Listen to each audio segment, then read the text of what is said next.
চলো একটু ওই দিক দিয়ে যাই। আরে এখানে তো ডাইনি, তাড়াতাড়ি পালাই। এই বাচ্চা, তুই আমার কাছ থেকে এই হীরাটা আমাকে মুক্ত কর, তাহলে এই হীরাটা তো। আচ্ছা, আমি তোকে এই হীরাটা খুলে মুক্ত করে দেবো, কিন্তু তাহলে সবাইকে লাইক সাবস্ক্রাইব করতে হবে। বন্ধুরা, তোমরা তাড়াতাড়ি লাইক সাবস্ক্রাইব করে দাও, যাতে এই বাচ্চা আমার কাছ থেকে হীরাটা সরাই দেয়। আরে ডাইনি, তুই তো বলার আগেই সবাই লাইক সাবস্ক্রাইব করে শুরু করে দিয়েছে।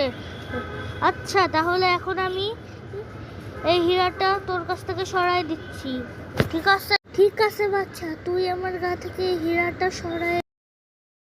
ধন্যবাদ বাচ্চা, আমার গা থেকে এই হীরাটা সরাই দেওয়ার জন্য। এখন এই হীরাটা তো ঠিক আছে, আমি এখন যাচ্ছি। আচ্ছা ঠিক আছে, যাইনি, ধন্যবাদ তোকে।